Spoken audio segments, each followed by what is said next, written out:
Hello everybody, my name is Shirria. This is the Shirria Mac channel where I am documenting my journey towards debt freedom in hopes to build wealth, retire early, or become work independent, paying debt alone as a married woman.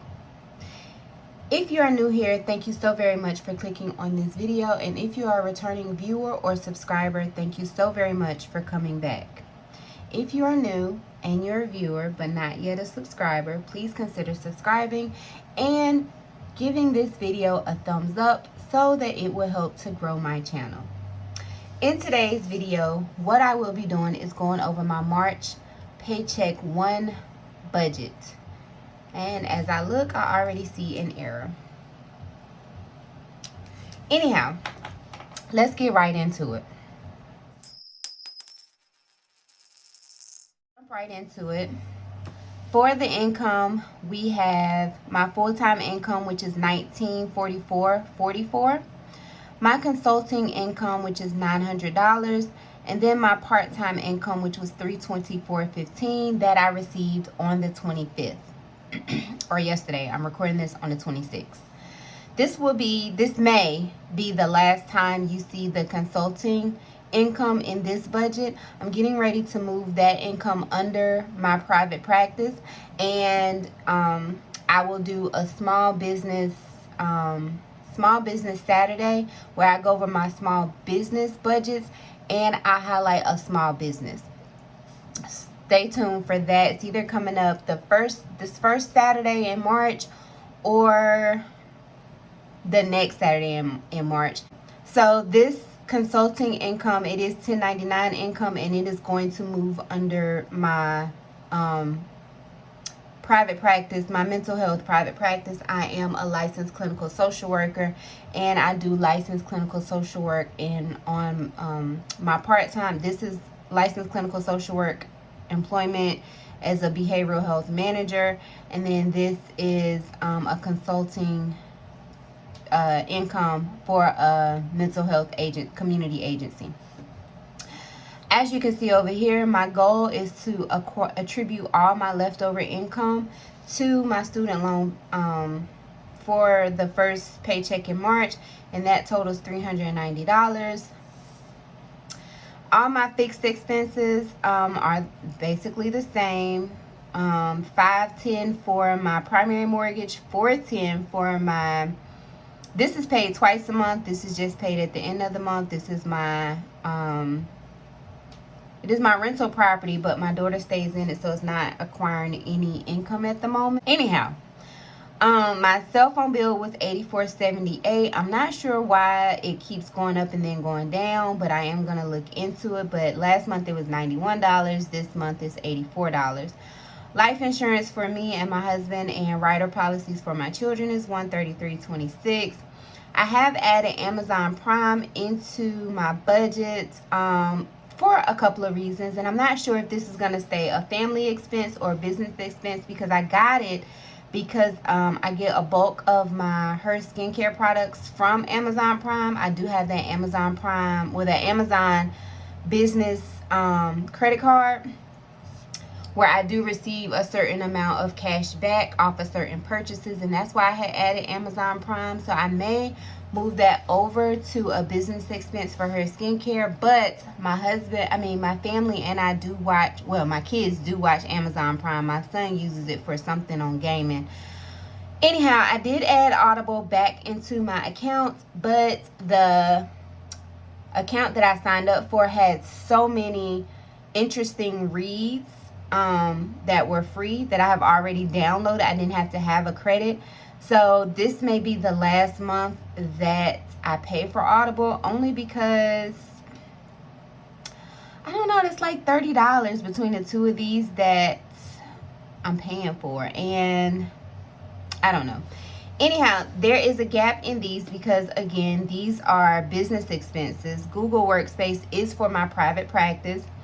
And it's $6, and that includes a HIPAA compliant email. I also have Google Voice, which is $6 or $12, and then my Big Cartel maintenance fee is $9.99, and that will come up in my business budget but I have not released the business expenses into my account. So I have not, I covered that out of my personal expense, and then I'll reimburse myself. But like I said, you'll see that in my Small Business Saturday budget episode or video. Some variable expenses. My mom's birthday is the 10th, and I'm going to either take her out to eat or just give her $50 or try and find her something for $50. My daughter has a doctor's appointment on the 16th for glasses, and I'm going to attribute at least $160 for either her glasses or contacts. I'm not sure. She won't get both because she is so irresponsible.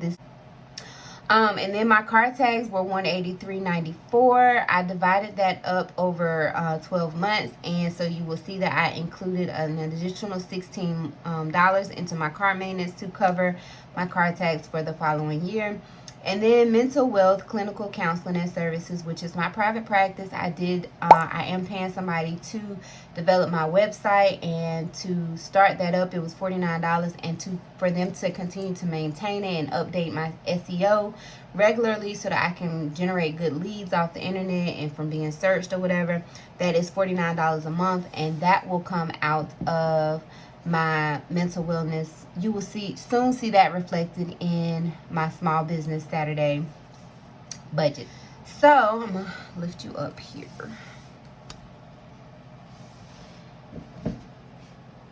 Here you see my cash envelopes. I am still on the fence about actually stuffing cash envelopes, but you will see that I have attributed $100 for groceries. If you watch my budget closeout video, I will link it over here. But you saw that I went over in groceries drastically. But in that video, I did mention how I plan on going back to meal planning, because meal planning from week to week and then shopping based off what I need and what I already have allowed me to be more consistent and within budget. Gas, I have raised up to $80. I did fill up my tank yesterday, and it was $41, you guys. $41. It has been like in the 30s for so long. So when I got to 41, I was like, what in the world? But, it is what it is. And I have cut down, my driving tremendously. The thing is, I hate putting gas in my car over the weekend, whether I'm working or I'm off, but especially when I'm not working, because everybody hops in my car to run their errands because I am always the one who has gas in my car. So typically, if I was off this weekend, I am on rotation, but if I was off this weekend, I would not have filled up my car until Sunday or Monday, because when they hop in my car and they see it's on E, they hop their behinds right on out and into their own cars, because if they're going to put gas in something, they're going to put it in their own car. Anyhow, I did fill it up. So like I was saying, I did fill my car up because I am working, and usually when I'm working, I do not allow anybody to hop in my car, because if I get a call that I have to leave, I don't want to have to wait for somebody to bring my car back, and I'm not driving anybody else's car. So then I'm only giving myself $25. You guys, if you have been watching my last budgets or my budget closeout videos, you see I have gone over drastically in my spend money. And when I got to the point when I was closing out my budget last week, or for the last month, February Paycheck 2 budget, and saw how much money I had taken away from my student loan debt payment, it really was a reality check for me. And that is why they are doing budget closeouts or budget reviews are so effective, at least for me, is because when I have this goal to meet by September 30th or before, to at least eliminate the interest that has accrued on my student loans. And so to see how much money I could have put towards my student loans, the student loan interest that came out of my budget because I overspent in so many categories, it was really effective for me. And so I limited. The reason I did not increase my grocery budget is because I want to implement those changes of meal planning and shopping accordingly. And then for spending, I'm not to the point where I feel like I can eliminate spending altogether. I think what I will do is lower it, like I'm trying to do. I'm gonna lower my spending amount, $25, and that's just $25 period. Like, this is a 2-week. This goes from the last working day of February, which is February 28th or 26th, excuse me, to March. Let's see. When will I get paid again? I believe it's going to be whatever the last day is before the 15th. Oh, so the 15th is actually a working day, so it'll be on the 15th. So that is going to be a long gap. I do get my part-time income on the 10th, and that may carry me. I may give myself $25 out of that, but my goal is to attribute most or all of that to my student loans. Anyhow, my tithes is $194.40, and that is 10% off my full-time income.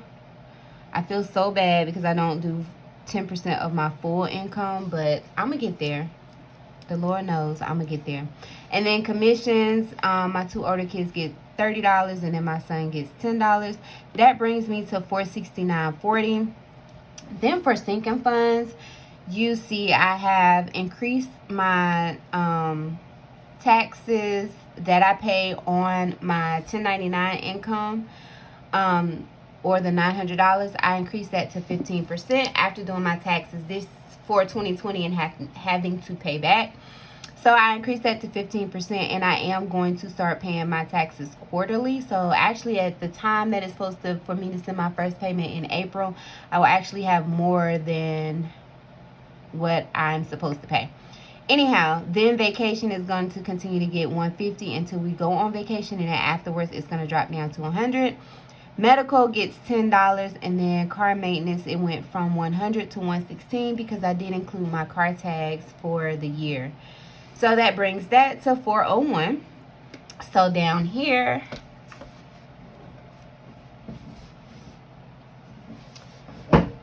we see my income at $3,168.59. My savings is $275. My expenses, which is the combination of fixed expenses and variable expenses, come up to $1,626.80. My sinking funds is $401. My envelopes is $469.40. And once you subtract all these numbers from this number, I should have a balance of $396.39. $390 is what I plan to contribute to my student loan payments, and then $6.39 is what I will keep in my account, hopefully until the next set of income makes its way in there. That is my budget, my anticipated budget for my first paycheck in March. I am feeling a whole lot more inspired to, like I said, stay within budget. I am also, for March, I am doing a no spend challenge. That video will be coming up soon. It's just going to discuss what restrictions I am putting in place for my no spend budget. I would do it today, but my hair looks horrible, so I don't know.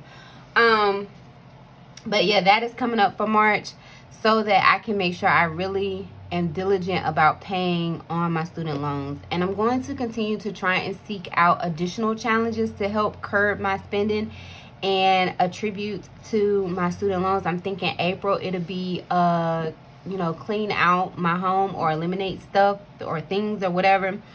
And even if I don't sell some stuff, just eliminating a lot of clutter around my home. That really helps with my anxiety. And it'll be spring cleaning, it'll be springtime, around springtime in April. So anyhow, that is it for my March Paycheck 1 budget. This template is available on my Etsy shop. I will link the link is in the description box down below. It is an instant download. You pay $125 and it is sent to your email address instantly, and you can type into it. If you can save it as a Word document or a Google, I think it's Google Works, Google, whatever the word equivalent for Google is. You can change the tabs, you can enter, you can take whatever boxes out you need to. change any of these, the categories or whatever, like I said, it is $125, and this is what I do my budgets on. For me, it works great for me. So be sure to check that out and purchase that if you are interested. If you have not already subscribed, to follow my journey to eliminate debt, build wealth, and retire early or become work independent, paying debt alone as a married woman, please make sure you subscribe to my channel and click the notification bell so that you are notified every time I upload a video on either Tuesday, Thursday, or Tuesday, Thursday, and Saturday. And if you want a day-to-day kind of update about what is going on in my life, make sure you follow me over on Instagram. The handle is Shirria Mac in Debt. And that is it. Thank you so very much for watching, and do remember that the debt-free journey is indeed a journey, not a destination. Bye.